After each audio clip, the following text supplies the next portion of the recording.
Bismillahirrahmanirrahim. Assalamualaikum warahmatullahi wabarakatuh. Salam sejahtera bagi kita semua. Salam, Om Swastiastu, Namo Buddhaya, dan salam kebajikan. Yang terhormat Prof. Ted dan Bapak Ibu penguji. Perkenalkan, nama saya Aditya Prakasa, mahasiswa MMUGM Jakarta, Angkatan Semba 45 dengan konsentrasi Finance. Pada hari ini, saya akan memaparkan hasil penelitian tesis saya yang berjudul Analisis perbedaan kinerja saham pada saat dan setelah IPO, ketika sebelum dan setelah penerapan sistem penawaran umum elektronik atau yang biasa kita sebut dengan sistem IPO. Latar belakang penelitian ini adalah adanya peningkatan jumlah investor pasar modal dari tahun 2018 hingga tahun 2024. Selain itu, jumlah emiten pun mengalami peningkatan pada periode yang sama, walaupun mengalami sedikit penurunan pada tahun 2019 akibat adanya pandemi COVID-19. Sedangkan untuk jumlah nilai emisi mengalami peningkatan yang cukup signifikan, yaitu khususnya pada tahun 2021 dan 2023, di mana pada tahun 2021 terdapat beberapa emiten yang menawarkan nilai emisi yang cukup besar, yaitu PT Daya Mitra Telekomunikasi dengan nilai emisi sebesar 18,3 triliun dan PT Bukalapak.com dengan nilai emisi 21,9 triliun. Selanjutnya, pada tahun 2023 terjadi lonjakan nilai emisi yang cukup tinggi juga, yaitu PT Pertamina Geothermal Energi sebesar 9 triliun, PT Trimegah Bangun Persada sebesar 9,9 triliun, PT Merdeka Baterai Material sebesar 9,7 triliun, dan PT Aman Mineral Internasional sebesar 10,7 triliun. Selanjutnya, pada tahun 2021 terdapat perubahan proses penawaran umum, di mana yang pada awalnya serba manual menjadi berbasis sistem informasi. Sistem penawaran umum elektronik atau yang disebut dengan sistem IPO ini mencakup beberapa kegiatan, yaitu yang pertama adalah penawaran awal atau yang biasa disebut dengan book building, di mana pada saat ini pembentukan harga sebelumnya dilakukan secara manual oleh para penjamin emisi. Namun saat ini pembentukan harga telah menggunakan sistem, sehingga harga yang dihasilkan dapat lebih transparan dan akurat. Selanjutnya adalah proses penawaran umum, di mana hal ini sebelumnya dilakukan secara manual, namun saat ini sudah menggunakan sistem, di mana salah satu tujuannya adalah memperluas dan mempermudah akses para calon investor, khususnya agar dapat terjangkau investor dari Sabang sampai Merauke. Selanjutnya adalah yang ketiga, penjatahan efek. Seluruh kegiatan penjatahan dilakukan oleh sistem dan menghasilkan data yang lebih transparan. Yang keempat, penyelesaian pemesanan. Dari mulai pemesanan, distribusi, dan pemindahan dana dari investor kepada para penjamin emisi dilakukan dalam sistem, sehingga alur perpindahan dana dapat terlihat lebih transparan. Pada sistem IPO ini, dokumen berupa prospektus dan informasi lain dapat diakses dengan mudah oleh para calon investor.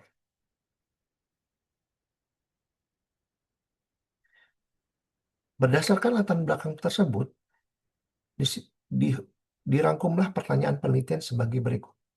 Apakah perbedaan volume saham yang ditawarkan, perbedaan nilai abnormal return, dan perbedaan jumlah volume transaksi saham, serta perbedaan tingkat volatilitas harga saham pada saat sebelum dan setelah menggunakan sistem IPO?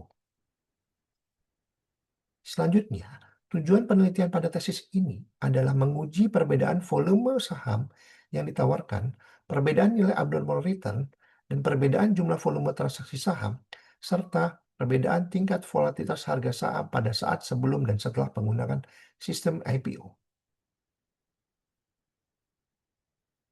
Selanjutnya, hipotesis pada penelitian ini adalah yang pertama, terdapat perbedaan signifikan pada jumlah volume saham yang ditawarkan antara sebelum dan setelah penerapan sistem IPO. Yang kedua, terdapat perbedaan signifikan pada nilai abnormal return antara sebelum dan setelah penerapan sistem IPO. Yang ketiga, terdapat perbedaan signifikan jumlah volume transaksi saham antara sebelum dan setelah penerapan sistem IPO. Yang keempat, terdapat perbedaan signifikan pada tingkat volatilitas harga saham antara sebelum dan setelah penerapan sistem IPO.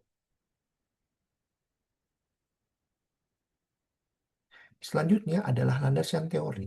Landasan teori yang digunakan pada penelitian ini adalah yang pertama penawaran umum, yang kedua penawaran umum perdana saham, yang ketiga sistem penawaran umum elektronik atau yang disebut dengan sistem IPO, yang keempat adalah book building atau penawaran awal, yang kelima underpricing, yang keenam ada asymmetric information,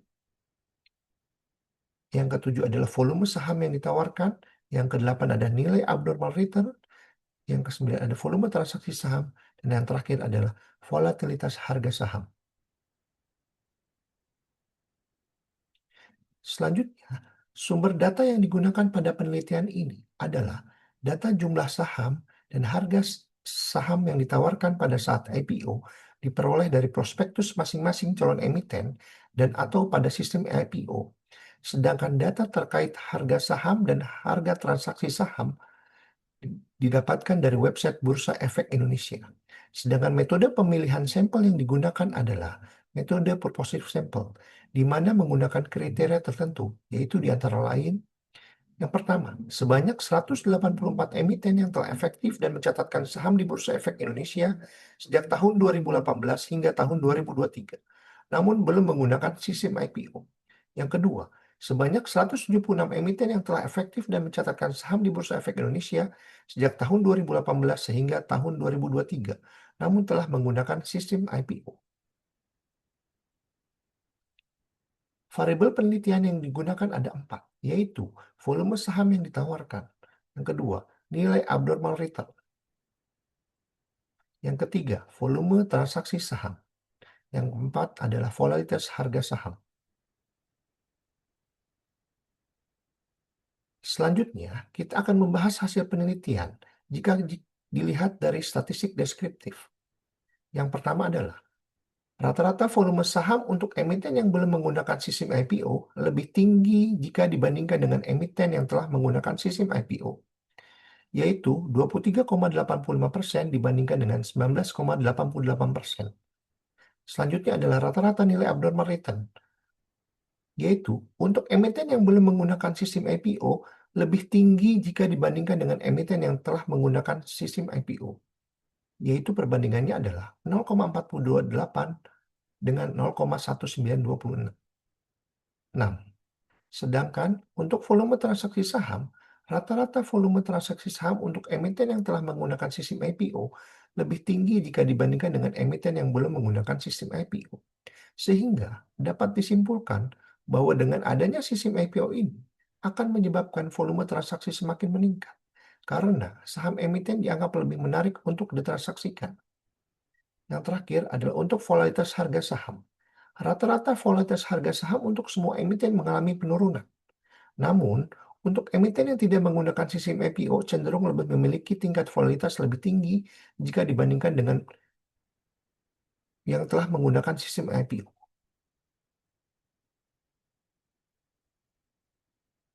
Selanjutnya adalah uji normalitas. Pada tabel ini menunjukkan bahwa sebagian besar variabel gagal memenuhi asumsi normalitas. Hanya variabel volume transaksi 1 bulan untuk emiten yang belum menggunakan sistem IPO dan variabel volatilitas harga 1 bulan untuk emiten yang telah menggunakan sistem IPO yang tidak menunjukkan penyimpangan yang signifikan ketika dilakukan uji normalitas menggunakan uji Kolmogorov-Smirnov dan Shapirov-Wilk, yaitu yang pertama, variabel volume transaksi 1 bulan untuk emiten yang belum menggunakan sistem IPO yaitu sebesar 0,2 ketika pengujian KS dan 0,08 ketika pengujian SW. Variabel volatilitas harga 1 bulan untuk emiten yang telah menggunakan sistem IPO sebesar 0,2 dengan pengujian KS dan 0,136 dengan pengujian SW. Pengujian selanjutnya adalah uji beda menggunakan uji Mann-Whitney. Pada saat uji beda volume saham, emiten yang belum menggunakan sistem IPO menunjukkan jumlah lembar saham atau persentase kepemilikan yang lebih tinggi, yaitu peringkat rata-rata 201,67 jika dibandingkan dengan emiten yang telah menggunakan sistem IPO yaitu 158,36.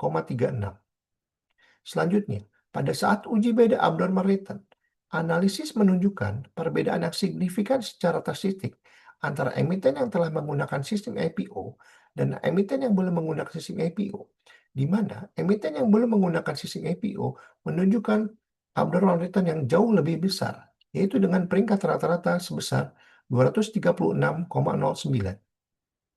Selanjutnya, pada uji beda volume transaksi saham, yaitu menggunakan uji Mann-Whitney. Hasilnya adalah terdapat perbedaan yang konsisten dan signifikan secara statistik di keempat kerangka waktu, dengan emiten yang telah menggunakan sistem IPO menunjukkan likuiditas relatif yang lebih tinggi selama periode pasca pencatatan dibandingkan dengan emiten yang belum menggunakan sistem IPO. Yang terakhir adalah pada uji beda volatilitas harga saham, hasil uji Mann-Whitney menunjukkan bahwa emiten yang belum menggunakan sistem IPO menunjukkan volatilitas harga yang jauh lebih tinggi di semua jangka waktu yang sedang diamati.